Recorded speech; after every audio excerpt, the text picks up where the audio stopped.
नमस्कार छात्रों, लेकर आ चुके हैं आपके लिए 16 मार्च को होने वाला समाजशास्त्र का वार्षिक परीक्षा पेपर पूरा का पूरा रियल पेपर आपका होने वाला है। जैसा कि आप यहां पर देख सकते हैं, यही पेपर आपको जो है 16 मार्च को आपको अपनी वार्षिक परीक्षा में देखने को मिलेगा। अगर आप भी कक्षा 11वीं के छात्र हैं तो ये वीडियो आपके लिए बहुत ही महत्वपूर्ण होने वाली है। तो इस वीडियो को आप ध्यानपूर्वक अवश्य देखें और साथ इस वीडियो को आप अपने दोस्तों के साथ जरूर शेयर करें, वो भी जो है सोशलॉजी पेपर की अच्छे से तैयारी कर सकेंगे। आप यहां पर देख सकते हैं कक्षा 11वीं वार्षिक परीक्षा सत्र 2025-26 और आपका जो विषय कोड है ये आपका 166 रहने वाला है।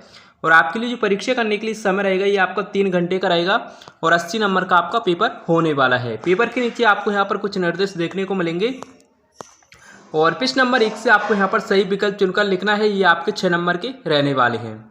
तो पहला प्रश्न आपसे यहाँ पर पूछा गया है, प्रधानमंत्री आवास योजना किस वर्ष प्रारंभ की गई? तो आपको यहाँ पर 4 ऑप्शन देखने को मिलेंगे, 2014, 2016, 2018 या फिर 2020। तो कब की गई थी? 2016 में।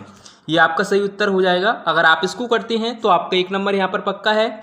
अब इसके बाद में दूसरा प्रश्न आपका, द सोशियोलॉजिकल इमेजिनेशन पुस्तक के लेखक हैं M.N. श्रीनिवास, योगेंद्र सिंह टॉप वॉटोमोर या फिर सी राइट मिल्स। तो इसका जो आंसर है बच्चों वो आपका होने वाला है दवाला सी राइट मिल्स, इसका करेक्ट आंसर हो जाएगा। और इसके बाद में तीसरा प्रश्न आपसे पूछा गया है, निम्न में से कौन सा एक अर्जित पारिस्थिति का उदाहरण है? वायु, नातेदारी, शिक्षक या प्रजाति। तो क्या है इसका जो आंसर है वो आपका होने वाला है शिक्षक। और इसके बाद में चौथा प्रश्न आपसे यहाँ पर पूछा गया है, एक निश्चित क्षेत्र में राज्य व अविवादित राजनीतिक शासन कहलाता है? प्रभुसत्ता, उपनिवेश, स्वशासन या फिर सेवा उद्योग। तो इसका जो आंसर है वो आपको होने वाला है प्रभुसत्ता। और इसके बाद में प्रश्न नंबर 5 आपसे पूछा गया है, सांस्कृतिक पिछड़ापन की अवधारणा किसने प्रतिपादित की? टायलर, ऑगबर्न, मैलिनोवस्की या फिर वाल्टर ओंग। तो किसने की थी?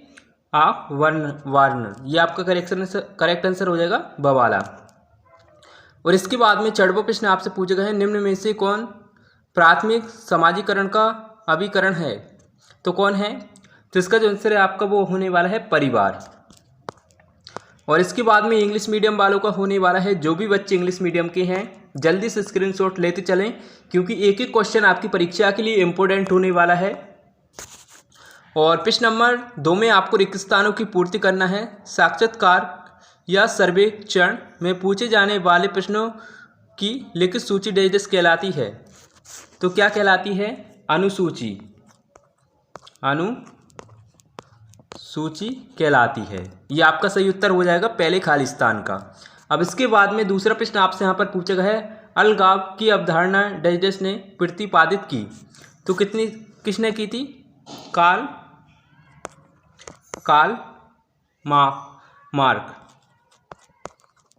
मार्क्स ने की थी। ये आपका सही उत्तर हो जाएगा दूसरे प्रश्न का। इसके बाद में तीसरा प्रश्न आपसे पूछा गया है, social change in modern India पुस्तक के लेखक डेज हैं? तो कौन है?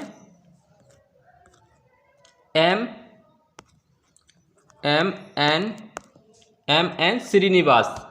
और इसके बाद में चौथा प्रश्न है आपका, योग्यतम की उत्तरजीविता सिद्धांत डेज द्वारा प्रतिपादित किया? तो किसके द्वारा किया गया था? चौथे प्रश्न का आपका जो आंसर है वो आपका होने वाला है हर्बर्ट। ये आपका करेक्ट आंसर हो जाएगा। इसके बाद में मैक्स वेबर के अनुसार डेज कानूनी शक्ति है? तो कौन सी शक्ति है? कानूनी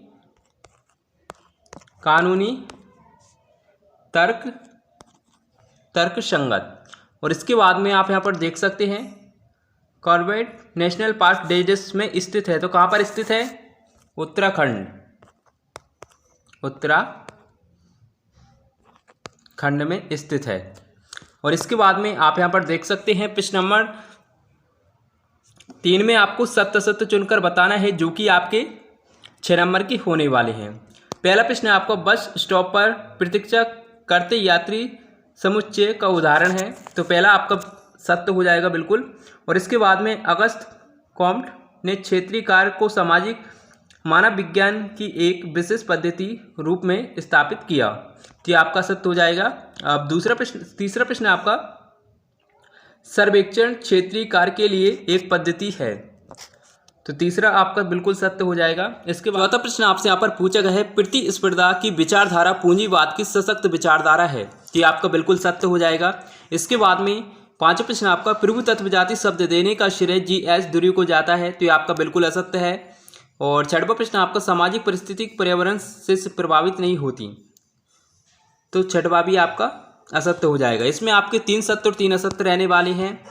और प्रश्न नंबर 4 में आपको सही जोड़ी का मिलान करके लिखना है, जो कि आप यहाँ पर देख सकते हैं। और बच्चों जल्दी से स्क्रीनशॉट ले लो, एक एक क्वेश्चन आपकी परीक्षा के लिए इंपोर्टेंट होने वाला है।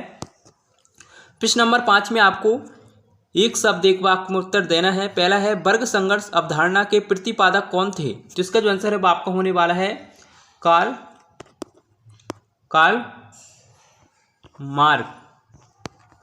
मार्क्स। इसका करेक्ट आंसर हो जाएगा पहले वाले का। इसके बाद में शव एकता किस समाज की विशेषता है, जिसका जो आंसर है वो आपका होने वाला है आधुनिक जटिल और औद्योगिक समाजों की एमिल दुर्मिक, ये आपका करेक्ट आंसर हो जाएगा। तीसरा प्रश्न आपका the division of labour in society पुस्तक के लेखक, तो इसका आंसर आपको हमें कमेंट करके बताना है तीसरे प्रश्न का। और चौथा प्रश्न आपका भारत में समाजशास्त्र की औपचारिक शिक्षा किस विश्वविद्यालय में प्रारंभ हुई, तो इसका जो आंसर है वो आपका होने वाला है बम्बई विश्वविद्यालय। और आप यहाँ पर देख सकते हैं पांचवा प्रश्न आपसे पूछा गया है अनंत कृष्ण अय्यर मुख्य रूप से किस विषय से संबंधित हैं, तो किससे संबंधित है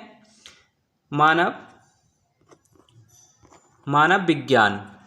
और छठवां प्रश्न आपका भारतीय परंपराओं में परावर्तन का मार्क्सवादी सिद्धांत किस विद्वान ने दिया, तो किसने दिया था A.R.